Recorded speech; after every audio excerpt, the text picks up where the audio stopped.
దేవుని యొక్క వాక్యాన్ని కొద్ది నిమిషాలు ధ్యానం చేసుకుందాం. మనం చదువుకున్నటువంటి లేఖన భాగం యాకోబు రాసిన పత్రిక మొదటి అధ్యాయము 5వ వచనం నుండి 8వ వచనం వరకు ఉన్నటువంటి లేఖన భాగాన్ని మనం చూస్తూ ఉన్నాం. ఈ యొక్క భాగంలో ఒకసారి 5వ వచనాన్ని మనం గమనించినట్లయితే, మీలో ఎవరికైనాను జ్ఞానము కొదువుగా ఉన్న ఎడల అతడు దేవుణ్ణి అడగవలెను, అప్పుడది అతనికి అనుగ్రహింపబడును. ఆయన ఎవనిని గద్దింపక అందరికీ ధారాళముగా దయచేయువాడు అనేటువంటి మాట మనము చూస్తూ ఉన్నాం. ఒక వ్యక్తి ఆయన కలలో స్వర్గానికి వెళ్ళాడట. పరలోకానికి వెళ్ళి పరలోకంలో ఉన్నటువంటి ప్రదేశాలన్నింటినీ కూడా చూస్తూ ఉన్నాడంట. ఆ వ్యక్తి కలలో అక్కడికి వెళ్ళాడు. దేవదూత దగ్గరుండి పరలోకంలో ఉన్నటువంటి అన్నింటినీ కూడా చూపిస్తూ ఉంది. అక్కడ ఉన్నటువంటి బంగారంతో నిండినటువంటి దారులు, వెలుగుతో ఉన్నటువంటి ప్రదేశాలు, అక్కడ ఉన్నటువంటి నివాస స్థలాలు, ఇల్లు, మేడలు, ఇవన్నీ కూడా చూపిస్తూ ఉంది. అయితే ఆ దేవదూత అన్నిటినీ చూపిస్తుంది, కానీ ఈయన మనసంతా కూడా అక్కడ ఒక మేడ మీద పడింది. అక్కడికి మాత్రం తీసుకుని వెళ్ళడం లేదు. సో అన్నీ చూపించి ఇక అన్నీ మీరు చూడవలసినవి అయిపోయినాయి, ఇంక మీరు బయలుదేరవచ్చు అనేసి అంటే, ఇది చూపించలేదు అనేసి అన్నాడంట. లేదు, అది మీరు చూడనవసరం లేదు, అది మీకు అవసరం లేదు, మీరు వెళ్ళిపోండి అనేటటువంటిది. అంటే మానవునికి ఉన్నటువంటి ఉత్సుకత ఏంటంటే, ఏది చేయొద్దంటే చేస్తాం, అది మన నైజం. ఏది వద్దంటామో అదే చేస్తూ ఉంటాం. ఇది మీరు గుర్తుంచుకోవద్దంటే అదే గుర్తుంచుకుంటాం. ఇది మర్చిపోండి అంటే అది ఎక్కువ కాలం గుర్తుంచుకుంటాం. ఇది మానవ నైజం. కాబట్టి లేదు లేదు, నేను అది తప్పకుండా చూడాలి అనేసి పట్టుబడితే సరే అనేసి దేవదూత ఆ తాళం తీసి అందులో కూడా తీసుకుని వెళ్ళింది. అందులో కూడా తీసుకుని వెళ్తే అందులో చాలా బాక్సులు ఉన్నాయి. కొన్ని ఓపెన్ చేసి ఉన్నాయి, కొన్ని ఓపెన్ చేయకుండా లాక్ చేసి ఉన్నాయి. అందులో ఒక్కొక్కరి పేరు మీద చాలా బాక్సులు ఓపెన్ చేయకుండా ఉన్నాయి, కొన్ని బాక్సులు ఓపెన్ చేసి ఉన్నాయి. దేవదూతని అడిగాడంట, ఇవేంటి కొన్ని ఓపెన్ చేసి ఉన్నాయి, కొన్ని అసలు ఓపెన్ చేయకుండా ఉన్నాయి, అన్నీ దాదాపుగా ఇక్కడ ఉన్నటువంటి బాక్సులన్నింటిలోనూ కూడా నేను చూస్తున్నప్పుడు ఆల్మోస్ట్ 90% ఒక బాక్స్ అస్సలు ఎవరు ఓపెన్ చేయకుండా ఉంది. ఏంటి అని అంటే, ఇవన్నీ కూడా దేవుణ్ణి వారు అడగనందున దేవుడు ఓపెన్ చేయలేనటువంటి బాక్సులు అని చెప్పిందంట.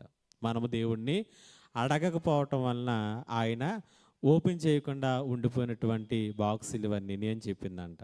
సో అందులో 90% ఉండిపోయినటువంటి బాక్స్ ఏంటంటే, అందులో క్రైస్తవులలో 90 మంది అన్నీ అడుగుతున్నారంట. కావలసినటువంటి ఆశీర్వాదం కావచ్చు, ఆరోగ్యం కావచ్చు, పిల్లల యొక్క స్టడీస్ గురించి కావచ్చు, వారి ఉద్యోగాల గురించి, వ్యాపారాల గురించి, గృహాల గురించి, ఇంకా మనకు అవసరమైనటువంటి ప్రతి దాని గురించి అడుగుతున్నారంట.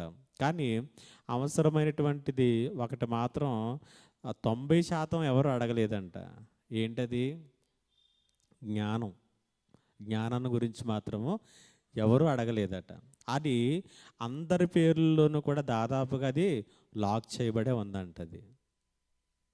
ఇక్కడ మనం చూసినట్లయితే, మీలో ఎవరికైనాను జ్ఞానము కొదువుగా ఉన్న ఎడల అతడు దేవుణ్ణి అడగవలెను అనేటువంటి మాట మనం చూస్తూ ఉన్నాం. సో ఇది మనలో చాలామందికి తెలిసినటువంటి మాట. మనం చాలా సందర్భాల్లో ఈ మాటను ఎవరి జ్ఞాపకం చేస్తాం చెప్పండి? ఎవరికి జ్ఞాపకం చేస్తాం? ఎవరికి చదువుకునే పిల్లలకి జ్ఞాపకం చేస్తాం. ఎగ్జామ్కి వెళ్ళేటప్పుడు జ్ఞాపకం చేస్తూ ఉంటాం. పరీక్షలకు సిద్ధపడుతున్నప్పుడు దేవుడిని అడుగు, దేవుడు ఇస్తాడు జ్ఞానం అని మనము వారి జ్ఞాపకం చేస్తూ ఉంటాం. మంచిదే, అది తప్పని కాదు. అయితే ఇక్కడ కేవలము యాకోబు చదువుకునేటటువంటి పిల్లలను దృష్టిలో పెట్టుకుని రాయలేదన్నమాట. కేవలం యాకోబు ఎగ్జామ్స్కి ప్రిపేర్ అయ్యేటటువంటి వాళ్ళని దృష్టిలో పెట్టుకుని ఆయన రాయలేదు. అక్కడ ఏమన్నాడు? మీలో ఎవరికైనా కేవలము ఇది విద్యార్థులకు మాత్రమే, స్టూడెంట్స్కి మాత్రమే, చదువుకున్న వాళ్ళకి మాత్రమే, పరీక్షలు రాసేటటువంటి వారిలో ఎవరికైనా అని ఆయన అనలేదు. మీలో ఎవరికైనా జ్ఞానము కొదువుగా ఉన్న యెడల దానిని అడగాలి అనేటువంటి మాటను ఆయన తెలియచేస్తున్నట్లుగా మనం చూస్తున్నాం. ఈ భాగంలో యాకోబు ముఖ్యంగా 2 విషయాలను తెలియచేస్తున్నాడు. ఒకటి, ప్రార్థనలో దేవుణ్ణి అడిగేటప్పుడు ఎలా అడగాలో తెలియచేస్తూ ఉన్నాడు. ఏమి ఉండకూడదో తెలియచేస్తున్నాడు. ఏమి ఆ ప్రార్థనలో ఉండాలో తెలియచేస్తూ ఉన్నాడు. అప్పుడు ఆయన ఎలా ఇస్తాడో తెలియచేస్తూ ఉన్నాడు. అంత అద్భుతముగా ఈ యొక్క మాటలను ఆయన రాస్తూ ఉండటం అనేటువంటిది మనం చూస్తూ ఉన్నాం.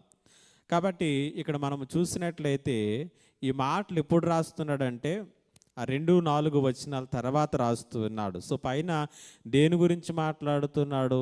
శ్రమల గురించి మాట్లాడుతున్నాడు ఆయన. తర్వాత శోధనల గురించి మాట్లాడుతూ ఉన్నాడు. పరీక్షల గురించి మాట్లాడుతున్నాడు. ఓర్పు మనము పట్టలేనటువంటి పరిస్థితుల గురించి మాట్లాడుతూ ఉన్నాడు. సో ఇలాంటి పరిస్థితులలో ఉన్నప్పుడు చాలా సందర్భాల్లో మనము విడుదల కొరకు ప్రార్థన చేస్తాం, లేకపోతే ఆ పరీక్షలలో నుంచి బయటపడడానికి ప్రార్థన చేస్తాం. అయితే యాకోబు ఆ రీతిగా విశ్వాస జీవితంలో ఎదురయ్యేటటువంటి పరీక్షలు కావచ్చు, శోధనలు కావచ్చు, శ్రమలు కావచ్చు, మనకు అర్థం కానటువంటి విషయాలు కావచ్చు, వాటిలో నుంచి విడుదల కొరకు కాదు మీరు ప్రార్థించవలసింది. వాటిలో నుంచి బయటపడ్డానికి కాదు మీరు ప్రార్థన చేయవలసింది. వాటిని అర్థం చేసుకునే జ్ఞానం కొరకు ప్రార్థన చేయండి. వాటిని దేవుడు ఎందుకు అనుమతించాడో మీకు అర్థం కావటానికి కావలసినటువంటి జ్ఞానం కొరకు ప్రార్థన చేయండి అనేటువంటి మాటలను ఇక్కడ రాయటం అనేటువంటిది మనం చూస్తూ ఉన్నాం. ఎందుకనంటే దేవుడు మన జీవితాల్లో చేసేటటువంటి కొన్ని పనులు ఏవైతే ఉన్నాయో కొన్ని సందర్భాల్లో మనము మన జ్ఞానానికి అర్థం కాదు. సో అలాంటి సమయాల్లో దేవుణ్ణి అపార్థం చేసుకునేటటువంటి పరిస్థితులు, విశ్వాసాన్ని వదిలిపెట్టుకునే పరిస్థితులు, ప్రార్థనలో దిగజారిపోయేటటువంటి పరిస్థితులు, లేకపోతే ఆత్మీయ జీవితంలో కృంగిపోయేటటువంటి పరిస్థితులు తప్పక ఎదుర్కొంటాం మనమందరం. ఎక్కువగా శ్రమల గుండా వెళుతున్నప్పుడు అది ఇంకా ఎక్కువ ఉంటుంది. యాకోబు ఈ పత్రిక రాసేసరికి ఈ విశ్వాసులు కూడా అలాంటి పరిస్థితుల్లోనే ఉన్నారు. వారు భయంకరమైనటువంటి శ్రమలు ఎదుర్కొంటూ ఉన్నారు, పరీక్షల గుండా వెళుతూ ఉన్నారు.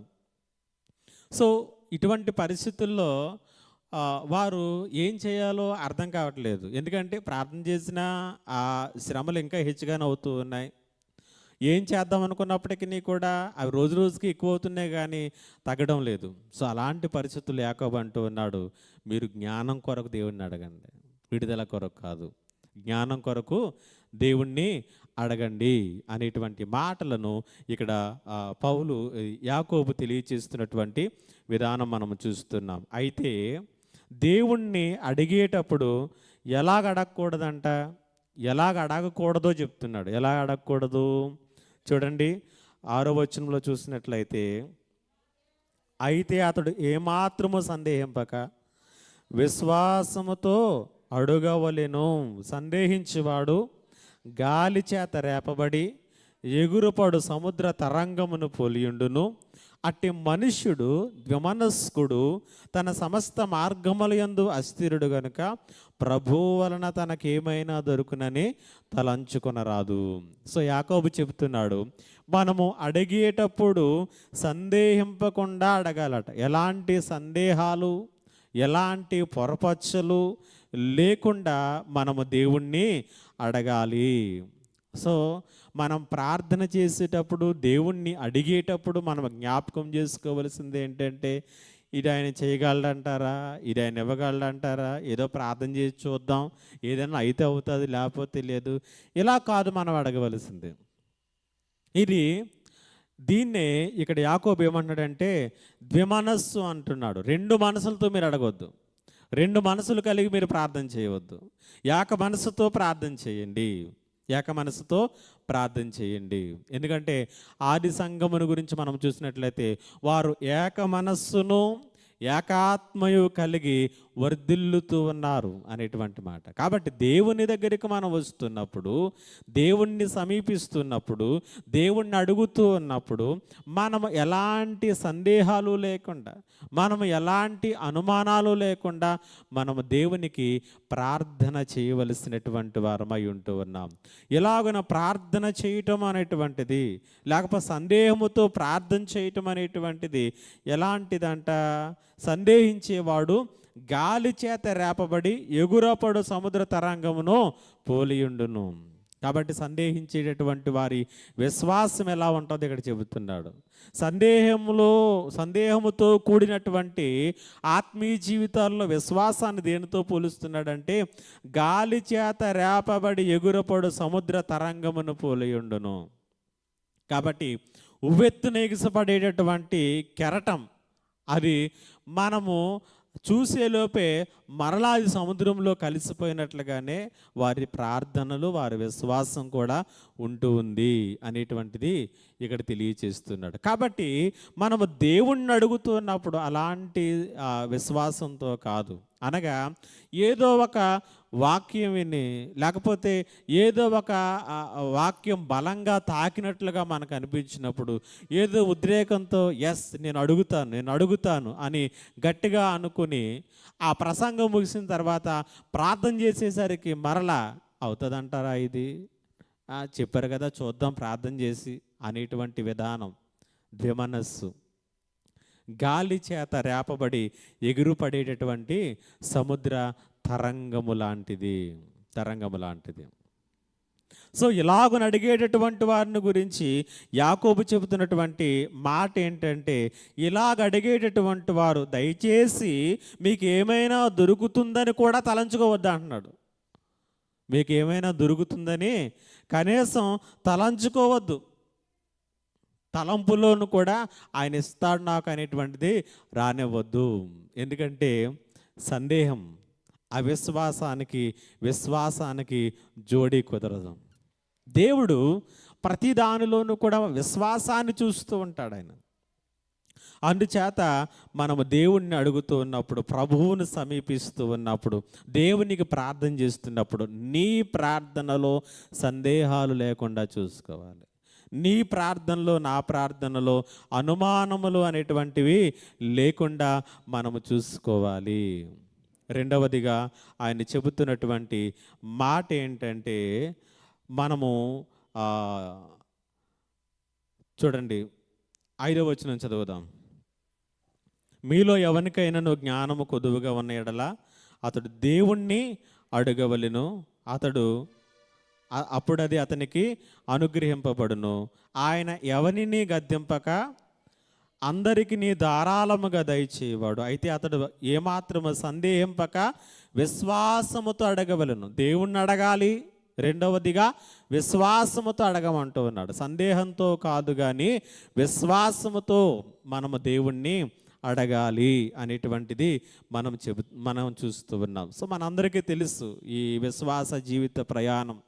సో విశ్వాసాన్ని గురించి నూతన నిబంధన ఎంత బలమైనటువంటి ఆధారాలు మనకి ఇస్తుందో, విశ్వాసాన్ని గురించి ఎన్ని మార్లు నొక్కి చెబుతుందో, విశ్వాసముకున్నటువంటి బలం, విశ్వాసానికి ఉన్నటువంటి శక్తి, విశ్వాసము చేయగలిగినటువంటి కార్యాలను గురించి పాత నిబంధనలో, క్రొత్త నిబంధనలో ఎన్నో మార్లు పరిశుద్ధాత్మ దేవుడు ఆయా భక్తుల ద్వారా రాయించాడు. ఎన్నో మార్లు యేసుప్రభువే ఆయన తెలియచేసినటువంటి విషయాలు మనం చూస్తూ ఉంటాం.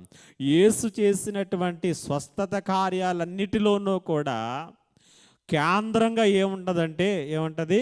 విశ్వాసమే మనం చూస్తాం. అమ్మా నీ విశ్వాసమే నిన్ను స్వస్థపరిచింది అనేటువంటి మాట. వారి విశ్వాసమును చూసి ఆయన బాగు చేశాను, వారి విశ్వాసమును చూసి వారిని స్వస్థపరిచాను.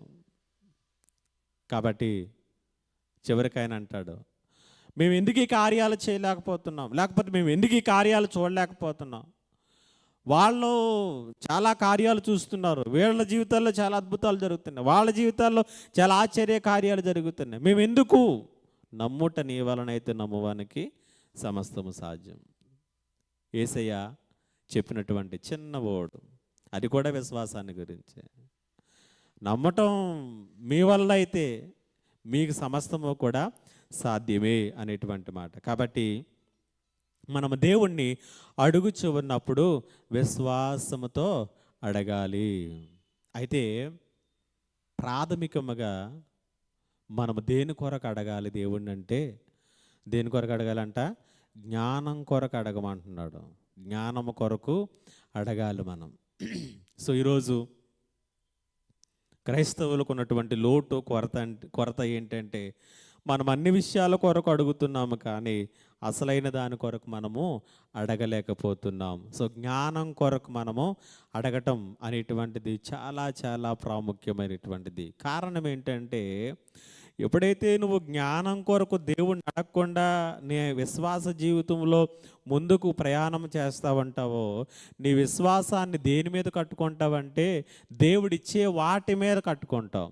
నీ విశ్వాసం దేన్ని పునాదిగా వేసుకుంటుందంటే దేవుడిచ్చే వాటి మీద ఆధారపడి నీ విశ్వాసం బలపడుతూ ఉంటుంది. నీ విశ్వాసము దేవుడిచ్చే వాటి మీద డిపెండ్ అయి ఉంటుంది. సో ఎప్పుడైతే మనం అడిగింది దేవుడు ఇవ్వటం లేదో, లేకపోతే ఆలస్యం చేస్తున్నాడో, లేకపోతే కార్యాలు జరగటం లేదో, ఆటోమేటిక్గా విశ్వాసంలో దిగజారిపోవడం, ఆత్మీయంగా కృంగిపోవటం, లేకపోతే ప్రార్థనా జీవితాల్లో కుచించుకుపోవటం, సో ఇలాంటివన్నీ కూడా ఎక్కడ జరుగుతాయంటే మన విశ్వాసానికి పునాదిగా దేవుని యొక్క ఆశీర్వాదాలు ఉన్నప్పుడు జరుగుతుంది. లేకపోతే ఆయన చేసే కార్యాలను నువ్వు పునాదిగా వేసుకున్నప్పుడు అక్కడ ఆ విశ్వాసం అనేటువంటిది నిలకడగా ఉండదు.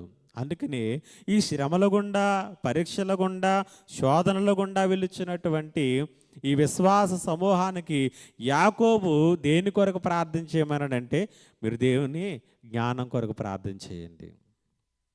దేవుని యొక్క జ్ఞానము కొరకు మీరు ప్రార్థన చేయండి.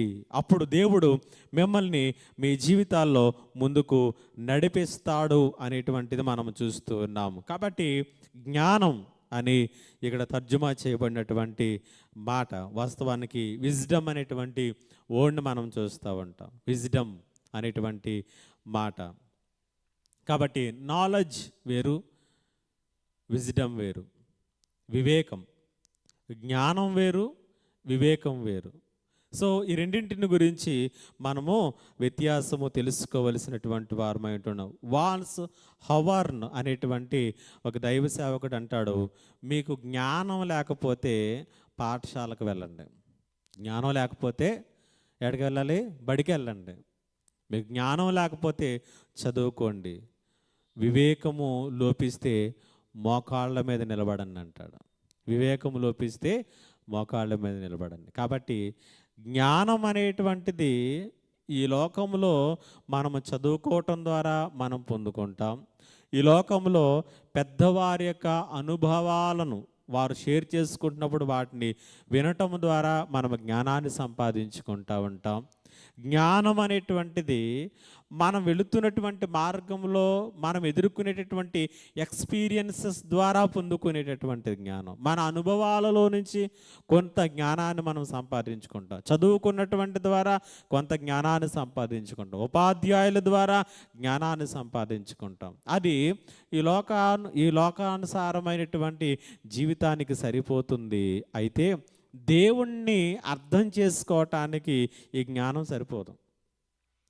దేవుని యొక్క చిత్తాన్ని అర్థం చేసుకోవటానికి ఈ జ్ఞానానికి ఆ చిత్తం అందదు. ఆయన ప్రణాళికలను మనం అర్థం చేసుకోలేం. ఆయన ఉద్దేశాలు, ఆయన చిత్తాన్ని ఎప్పటికీ కూడా ఈ యొక్క జ్ఞానము చేత మనం ఎప్పటికీ కూడా అర్థం చేసుకోలేం. అందుకనే దేవుని యొక్క వాక్యం సెలవిస్తుంది, దేవుడు లేడని బుద్ధిహీనులు తమ హృదయంలో అనుకుంటారు.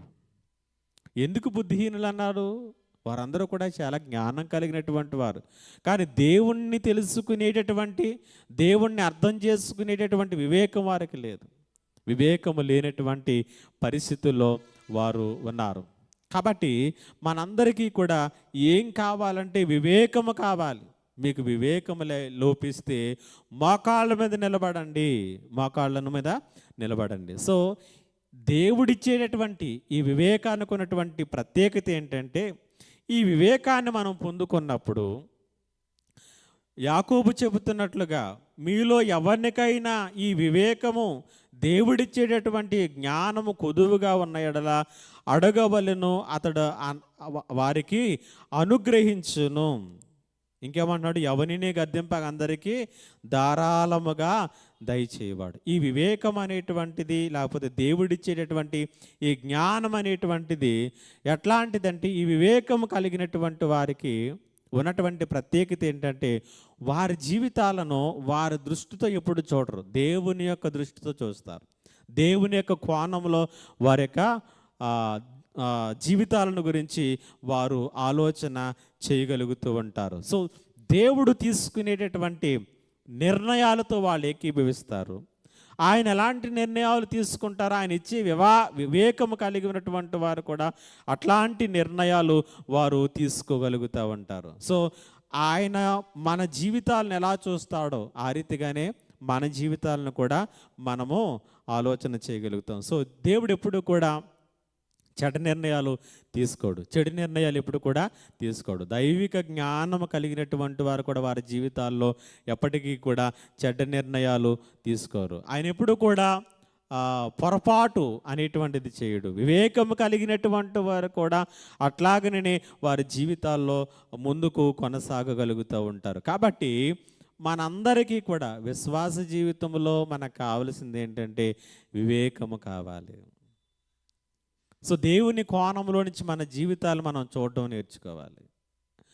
దేవుడు అనుమతించినటువంటి ప్రతి దాని వెనక ఆయనకు ఉన్నటువంటి ఉద్దేశాలను అర్థం చేసుకోవాలి. దానికి మన జ్ఞానం సరిపోదు. మన జ్ఞానం ఎంతవరకు సరిపోద్ది అంటే ఆయన కోచింగ్ చేయడానికి సరిపోద్ది. మనకున్నటువంటి మనం సంపాదించుకున్నటువంటి జ్ఞానం చివరికి ఆయన లేడు అని చెప్పడానికి సరిపోద్ది. చివరికి ఆయన ఉన్నాడు అనడానికి రుజువులు కావాలి అని అడగడానికి సరిపోద్ది. ఆయన ఉంటే రుజువులు చూపించండి అని అడగడానికి సరిపోద్ది. వేరేజ్ దేవుడు చెబుతున్నట్లుగా ఇక్కడ విజ్డమ్ అనేటువంటిది, వివేకం అనేటువంటిది మన జీవితాల్లో ఉన్నప్పుడు అప్పుడు మన యొక్క మనోనేత్రములు వెలిగింపబడతాయి. కాబట్టి మనం ఆయన స్పష్టంగా చూడగలుగుతాం, ఆయన ఉద్దేశాలు చూడగలుగుతాం, ఆయన ప్రణాళికలు చూడగలుగుతాం. ఆయన ఆలస్యాల్లో కానీ మన ప్రార్థనలకు జవాబులు ఇవ్వటంలో ఆయన డిలే చేస్తున్నాడని మనం ఆలోచిస్తున్నటువంటి దాని విషయంలో కానీ మనము సరైనటువంటి అవగాహన కలిగి ఉంటాము. కాబట్టి ప్రియమైనటువంటి దేవుని బిడ్డలారా, ఈ మాటలు వింటున్నటువంటి మన యొక్క జీవితాలలో మనకు కావలసినటువంటి ప్రతిదాని గురించి కూడా మనము అడగాలి దేవుణ్ణి ఖచ్చితంగా. అయితే అన్నింటిలోనూ కూడా మొదట దేని గురించి అడగాలి? మనం జ్ఞానం గురించి అడగాలి, వివేకము గురించి అడగాలి.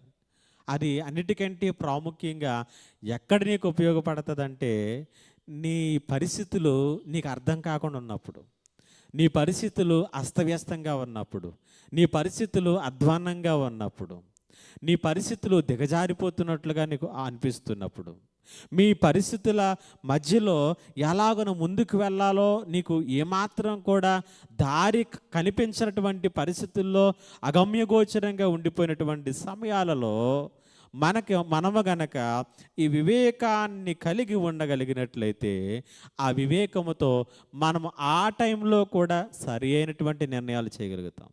ఆ టైంలో కూడా నిబ్బరమైనటువంటి మనస్సును కలిగి ఉంటాం. ఆ సమయంలో కూడా దేవుడు నాతో ఉన్నాడు అనేటువంటి నిశ్చయతను కలిగి నిబ్బరంగా ఉంటాం. దావీదు గురించి మనం జ్ఞాపకం చేసుకుంటే, సౌలు రాజైన తర్వాత, దావీదు గొలియాతును చంపిన తర్వాత, సౌలు రాజుగా ఉన్నప్పుడు సైన్యంలో సైనికుడిగా చేరాడు.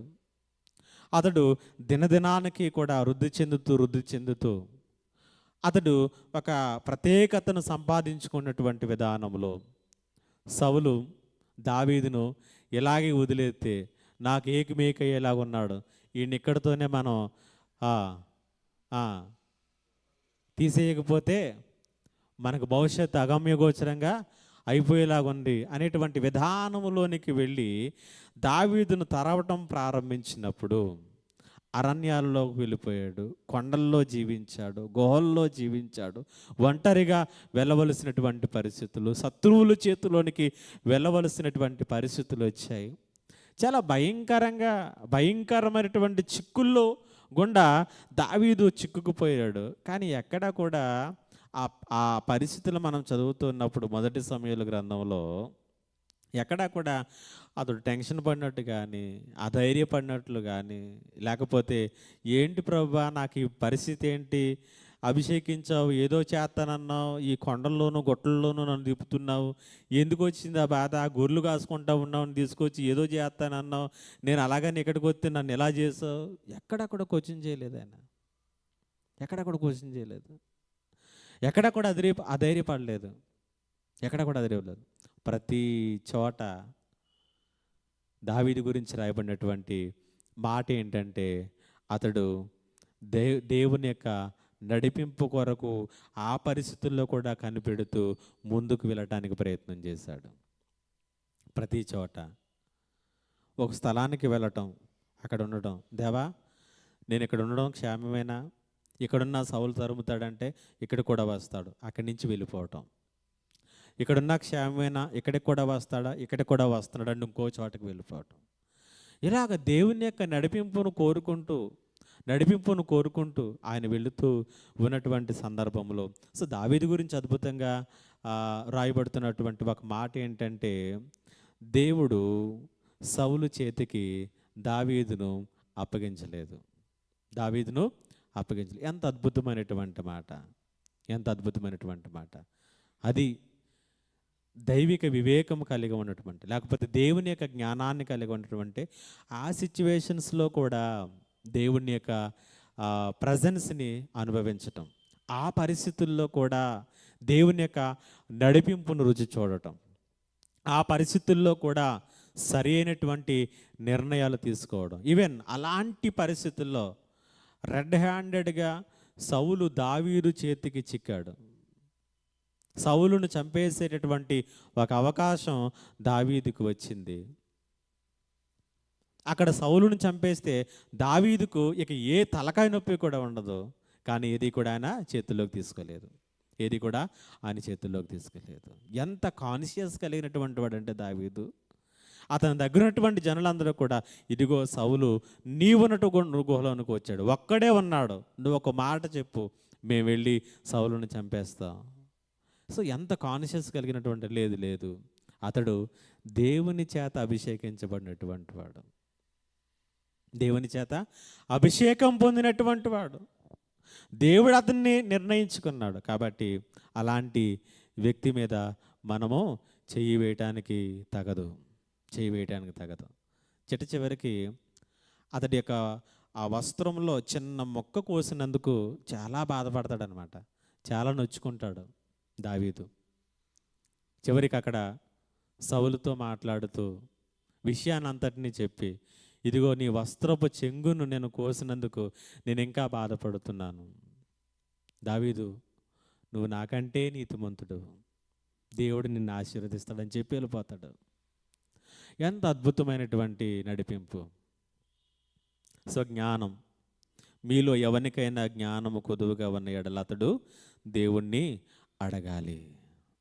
అది అర్థం చేసుకోవటానికి, సరైనటువంటి నిర్ణయాలు తీసుకోవటానికి, దేవుని కోణంలో మన జీవితాలను చూడటానికి, ఆ పరిస్థితుల మధ్యలో దేవుని చిత్తాన్ని ఎరగటానికి, గ్రహించటానికి, అర్థం చేసుకోవటానికి మనకు సహాయపడుతుంది. ఎప్పుడైతే ప్రతి విశ్వాసీ జ్ఞానాన్ని కలిగి ఉంటాడో, ఆ జ్ఞానం అనేటువంటిది మనలను ప్రార్థనలో రాటుదేలేలా చేస్తుంది, విశ్వాసంలో ఇంకొక మెట్టెక్కిస్తుంది, ఆత్మీయ జీవితంలో ఎదగటానికి సహాయం చేస్తుంది, బలపడటానికి సహాయం చేస్తుంది, ఎక్కడ కృంగిపోకుండా ముందుకు నడవటానికి సహాయం చేస్తుంది. కాబట్టి ఇలాంటి జ్ఞానం మనం సంపాదించుకోగలిగామా? ఈ విధానంలో మన జీవితాల గురించి మనం ఆలోచన చేసుకోగలుగుతూ ఉన్నామా? కాబట్టి ఏదో ఆశించి దేవుని దగ్గరికి రావటం కాదు, దేవుణ్ణి మాత్రమే ఆశిస్తూ మనం ఆయన దగ్గరికి రాగలిగినప్పుడు, ఆయన చెప్పినట్లుగా, యాకోబు చెప్పినట్లుగా ఆ జ్ఞానం అనేటువంటి నీ పేరు మీద ఉన్నటువంటి ఆశీర్వాదాలతో కూడినటువంటి ఆ బాక్సెస్లో ఈ జ్ఞానము లేకపోతే వివేకం అనేటువంటి ఆ బాక్స్ని కనుక నువ్వు ఓపెన్ చేయగలిగినట్లయితే ఎన్నో అద్భుతమైనటువంటి విషయాలు నీ కళ్ళకు కనపడతాయి. ఆయన అద్భుతమైనటువంటి ప్రణాళికలు నీ పట్ల, నీ కుటుంబం పట్ల, నీ బిడల పట్ల ఉన్నటువంటి తలంపులు, ప్రణాళికలు అన్నీ కూడా కనబడతాయి అన్నమాట. కాబట్టి ప్రియమైనటువంటి దేవుని బిడ్డలారా, పిల్లలు కానీ మన కుటుంబాలు కానీ క్షేమంగా ఉండి సరైనటువంటి మార్గాల్లో నడవాలి, సరైనటువంటి మార్గాల్లో ఉండాలి, దైవిక నడిపింపులో దేవుని యొక్క ఆశీర్వాదాలతో ముందు కొనసాగాలనుకున్నప్పుడు పేరెంట్స్గా ఇద్దరూ ప్రార్థన చేయవలసినటువంటి అవసరం ఉంది. ఇద్దరు ప్రార్థన చేయాలి, కూడి ప్రార్థన చేయటం, ఏకీభవించి ప్రార్థన చేయటం, ఇవి చాలా ప్రాముఖ్యమైనటువంటివి. సో మనం మన కుటుంబాల కొరకు, కుటుంబాల యొక్క క్షేమము కొరకు మనం ఎప్పుడైతే ఆ రీతిగా ఏకీభవించి ప్రార్థన చేస్తామో ఆ భారాన్ని దేవుడు చూచినప్పుడు దేవుడు తప్పకుండా ఎవనిని గద్దెంపగా సమృద్ధిగా తన యొక్క జ్ఞానాన్ని ఇస్తానని వాగ్దానం చేస్తున్నాడు. సో ఎలాగున మనం ప్రార్థన చేస్తున్నాం, ఏమి దేవుడిని అడుగుతున్నాం, అడిగేటప్పుడు ఎలా అడుగుతున్నాం, దేవుడు ఏమి నీ ప్రార్థనలో చూడాలనుకుంటున్నాడు? సందేహాన్ని కాదు, విశ్వాసాన్ని చూడాలనుకుంటున్నాడు. నువ్వు సందేహముతో, అపనమ్మకముతో, ద్విమనస్కుతో, గాలికి రేపబడినటువంటి సముద్ర తరంగం వలె నువ్వు ప్రార్థన చేస్తున్నప్పుడు యాకోబు అంటున్నాడు, దయచేసి మీ తలంపుల్లో కానీ కలలో కానీ మీరు అడిగినటువంటివి ఏమైనా దేవుడి ద్వారా పొందుకుంటారని మీరు ఎప్పటికీ అనుకోవద్దు. ఎంత కరెక్ట్గా చెప్పాడంటే, డైరెక్ట్గా చెప్తున్నాడు. తలంపుల్లో కూడా తలంచుకోవద్దు. నేను ఈ ప్రార్థన చేశాను కాబట్టి ఇది అవుతుంది, ఇది జరుగుతుంది, అలాంటి ఊహలు కూడా మీరు మీ జీవితంలో పెట్టుకోవద్దని చెప్తున్నాడు అనమాట. అందుచేత మనం మన జీవితాలలో సరైనటువంటి జ్ఞానాన్ని కలిగి, సరైనటువంటి వైఖరిని కలిగి మనము దేవుణ్ణి అడిగినప్పుడు మన విశ్వాస ప్రకారముగా ఆయన పని చేస్తాడు. మన విశ్వాసం ద్వారా మన ప్రార్థనలకు ఆయన జవాబులను అనుగ్రహిస్తాడు. మన విశ్వాసమును బట్టి మన జీవితాలలో ఆయన నడిపింపును మనము ఆయన నడిపింపును చూడగలుగుతాం. కాబట్టి ఈ మాటలు వింటున్నటువంటి మనం మన యొక్క జీవితాలలో చాలా వాటి కొరకు ఎంతవరకు ప్రార్థన చేశాం? ఒకవేళ నీ ప్రార్థనలకు జవాబులు రానటువంటి వాటి విషయంలో కొంత నిరుత్సాహం నీకు ఉండొచ్చు, కొంత నిరుత్సాహం మన జీవితాల్ని అలుముకుంటూ ఉండొచ్చు. అయితే ఆ నిరుత్సాహాన్ని ఎదుర్కోవటానికి, నీ ప్రార్థనా జీవితం చల్లారిపోకుండా చూసుకోవటానికి నీకు అవసరమైంది ఏంటంటే ఆ కార్యాలు జరగటం కాదు, లేకపోతే వెంటనే దేవుడు కార్యం చేసేయాలి, ఇంకా ఎక్కువ ప్రార్థన చేసేయాలి, లేకపోతే ఉపవాసం ప్రార్థన చేసేయాలి, లేకపోతే కనిపించిన వాళ్ళకల్లా ప్రేయర్ పాయింట్ ఇచ్చేసి ప్రార్థన చేసేయాలి.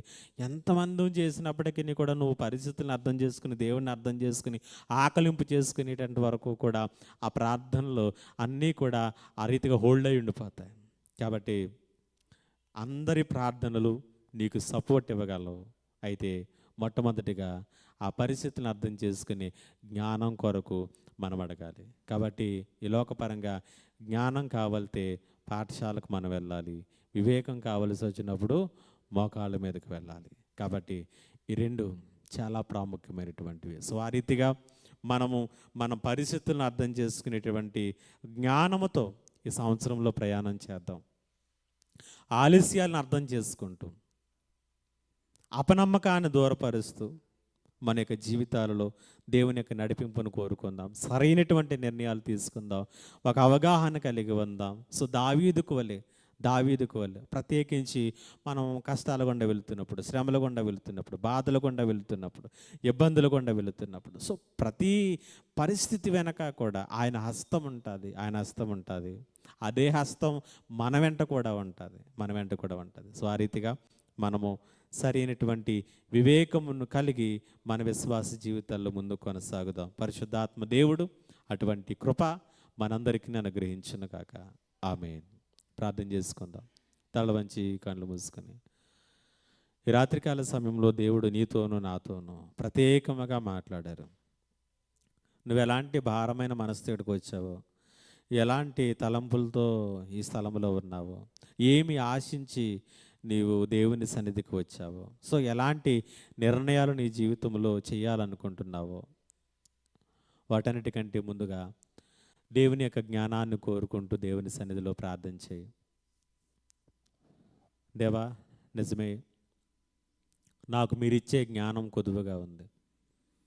ఆ జ్ఞానం నా జీవితాల్లో కొదువుగా ఉండటాన్ని బట్టి నేను అనేక మార్లు స్థిరమైనటువంటి ఆత్మీయ జీవితాన్ని కలిగి ఉండలేకపోతున్నాను. ఊగిసలాడేటటువంటి విశ్వాసం, గాలి చేత రేపబడేటటువంటి సముద్ర తరంగమును పోలే నేను నా ఆత్మీయ జీవితం, నా విశ్వాసం అనేక మార్లు నేను చూడగలుగుతూ ఉన్నాను. ఇలాంటి జీవితం కాదు నాకు అవసరమైంది అనేటువంటిది మీరు స్పష్టంగా నాకు తెలియచేశారు. మీకు వందనాలు దేవా. నేను అనేకమైనటువంటి కష్టాల గుండా, పరీక్షల గుండా వెళుతూ ఉన్నాను. ఎన్నో విషయాల కొరకు ఆశతో ఎదురు చూస్తున్నప్పటికీ, ఆశతో ప్రార్థన చేస్తున్నప్పటికీ సంవత్సరాలు గతించిపోతూ ఉన్న ఆ ఆశలుగానే మిగిలిపోతూ ఉన్నాయి. నెలలు గతించిపోతున్న విడుదల కానరాకుండా ఉంది. అనేక మార్లు నేను ప్రార్థన చేశాను, విడుదల ఇమ్మని, స్వస్థత ఇమ్మని, ఆరోగ్యం ఇమ్మని, సహాయం చేయమని, తప్పించమని, విడిపించమని ఎన్నో రీతులుగా ప్రార్థన చేశాను. కానీ ఈరోజు మీరు నాతో మాట్లాడుతూ విడుదల, స్వస్థత కార్యాలు కాదు, ఆ పరిస్థితులను అర్థం చేసుకునే జ్ఞానాన్ని నీవు అడుగు. ఆ వివేకాన్ని కలిగి జీవించు. అది నీకు అవసరమని తెలియచేస్తున్నారు. నీకు వందనాలు దేవా. ఇటు వివేకముతో కూడినటువంటి విశ్వాసమే మా జీవితాలను చివరి వరకు నీతో కట్టేది, చివరి వరకు నడిపించేది, స్థిరపరిచేది. ఈ అంత్యకాలంలో, ఈ అపాయకరమైనటువంటి దినములలో ఇలాంటి జ్ఞానం లేక ఎందరో నశించిపోతూ ఉన్నారు. ఎందరో అవిశ్వాసులుగానే ఉన్నారు. ఎందరో ఇంకనూ సరిగా నిన్ను అర్థం చేసుకునేటువంటి స్థితిలో ఉన్నారు. ఈ జ్ఞానం లేకే నీవు చేసేటటువంటి నిర్ణయాలు లాంటి నిర్ణయాలు చేయలేకపోతున్నావు. ఈ జ్ఞానం లేకే నీ దృష్టితో మా జీవితాలను చూడలేకపోతున్నాం. ఈ జ్ఞానం లేకే మా జీవితాల్లో నీ ప్రణాళికలు అర్థం చేసుకోలేకపోతున్నా. దేవా, ఈ రాత్రి అవిశ్వాసముతోనూ సందేహముతోనూ కాకుండా విశ్వాసముతో అడుగుతున్నాను. నాకు వివేకం దయచే. నేనున్న పరిస్థితులను అర్థం చేసుకోవటానికి, నేను ఎదుర్కొంటున్న పరీక్షలను అర్థం చేసుకోవటానికి, నాకు వస్తున్నటువంటి శోధనలను అర్థం చేసుకోవటానికి వివేకం దయచే. అలాంటి పరిస్థితుల్లో సరి అయినటువంటి నిర్ణయాలు తీసుకోవటానికి, స్థిరంగా నిలబడడానికి, అధైర్యపడకుండా ముందుకు కొనసాగటానికి దావీదు ఏ రీతిగానైతే అరణ్య అనుభవాల్లో, కొండలలో, గుహలలో, ఒంటరితనముతో కూడినటువంటి జీవితంలో సైతం మకవోని విశ్వాసంతోనే ముందుకు కొనసాగినట్లుగా మమ్మల్ని కూడా నడిపించండి. అటు వివేకాన్ని మాకు దయచేయండి. ప్రతి ఒక్కరం ప్రార్థన చేద్దాం. ఈ జ్ఞానము, ఈ వివేకము ప్రతి ఒక్కరికి అవసరం, ప్రతిరోజు అవసరం, జీవితకాలం అంతా అవసరం. ఆయన్ని చేరే వరకు, ఆయన రాకడ వచ్చే వరకు నీకు నాకు అవసరమైనటువంటి వనరు వివేకం, ఆయన ఇచ్చే జ్ఞానం. దాని కొరకు దేవుడిని అడుగుదాం. ఈ మాటలు వింటున్నటువంటి మనం మన జీవితాల్లో ఎవరికి వారం వ్యక్తిగతంగా ప్రార్థన చేసుకుందాం. ఎవరికి వారమే దేవుని యొక్క సన్నిధిలో, దేవుని యొక్క సముఖంలో కొద్ది నిమిషాలు దేవుడు నీకు ఇచ్చినటువంటి మంచి సమయాన్ని సద్వినియోగం చేసుకుంటూ నీ కొరకు, నీ కుటుంబం కొరకు ప్రార్థన చేసుకుంటున్నప్పుడు ప్రత్యేకముగా దేవా, ఈ రాత్రి నాకు నీ జ్ఞానాన్ని దయచే. ఈ ప్రార్థన ద్వారా ఆ జ్ఞానాన్ని సంపాదించుకోవడానికి కృపను అనుగ్రహించు. ఈ జ్ఞానం లేకపోతే నిజంగానే నా ఆత్మీయ జీవితం సరిగా ఉండదు, నా విశ్వాసం సరిగా ఉండదు, నా ప్రార్థనా జీవితం సరిగా ఉండదు. నా హృదయంలో నుంచి సనుగులు సంశయాలు తప్పించి స్తుతులు స్తోత్రాలు ఎప్పటికీ నేను హృదయపూర్వకంగా చేయలేను ఈ జ్ఞానం లేకపోతే. నాకు సహాయం చేయండి సరైన నిర్ణయాలు చేయడానికి, సరైన తీర్మానాలు చేయడానికి, నీ వైపు నుంచి నా జీవితాన్ని చూసుకోవటానికి, నా కుటుంబాన్ని చూసుకోవటానికి. మన విశ్వాసంతో అడిగినప్పుడు ధారాళంగా ఇస్తాను వాగ్దానం చేస్తున్నాడు. యేసయ్యా నీకు వందనాలు. ఈ మాటలు విని హృదయపూర్వకముగా విశ్వాసముతో నీ వైపు చూస్తూ ఎందరైతే వారి జీవితాల్లో వివేకము కొరకు జ్ఞానము కొరకు ప్రార్థిస్తున్నారు, నిశ్చయముగా అట్టి జ్ఞానముతో మీరు ప్రతి ఒక్కరిని నింపండి. ఈరోజు నుంచి వారు తీసుకునే నిర్ణయాలు నీవు తీసుకునే నిర్ణయాలు లాంటి నిర్ణయాలుగా ఉండాలి. వారి ఆలోచనలు ఈ ఆలోచన లాంటివిగా ఉండాలి. వారు వారి జీవితాన్ని నీ కోణంలో చూడగలగాలి. వారి జీవితంలో అన్ని పరిస్థితుల్లోనూ మీరు మాతో ఉన్నటువంటి ఆ స్పృహను వారు అనుభవించాలి. మీరు మాతో ఉండి నడిపిస్తూ ఉన్నటువంటి ఆ స్పర్శను వారి జీవితాల్లో వారు అనుభవించాలి. మీరు మాతో ఉండి మాకు నడిపిస్తూ మాకు సహాయం చేస్తూ మమ్మల్ని నడిపిస్తున్నటువంటి విధానం వారి అనుభవాల్లోనికి రావాలి. కోల్పోయినా, విడిచిపెట్టుకోవలసి వచ్చిన, అపజయాలు ఎదురైనా, ఆటములు ఎదురైనా, ఆదరణ లేని పరిస్థితులు వచ్చినా, ఓర్పు నశించిపోయే పరిస్థితులు వచ్చిన, పరిస్థితులు ఏవైనా జ్ఞానం, మీరిచ్చే జ్ఞానం మమ్మల్ని ఆ పరిస్థితుల మధ్యలో కూడా స్థిరంగా నిలబెట్టగలదు. అటు జ్ఞానంతో మమ్మల్ని నింపండి, సహాయం చేయండి. ఈ మాటలు ప్రతి ఒక్కరి జీవితంలోనూ మీరు ఫలింపచేయండి. నీ కృపను మీ సహాయాన్ని మాకు అనుగ్రహించండి. నీ మేళ్లను నీ కాపుదలను మాకు దయచేయండి. ఈ రాత్రికాల సమయంలో నీ సన్నిధిలో ప్రార్థిస్తున్నటువంటి మా వైపునకు మీరు చూస్తూ ఉండగా, నీ కన్నులు మమ్మల్ని చూస్తూ ఉండగా, నీ చెవులు మా స్వరాలు వినటానికి మా వైపునకు త్రిప్పి ఉండగా, దేవా నీ కృపను నీ సహాయాన్ని మాకు అనుగ్రహించండి. ప్రతి ఒక్కరూ ప్రార్థన చేద్దాం.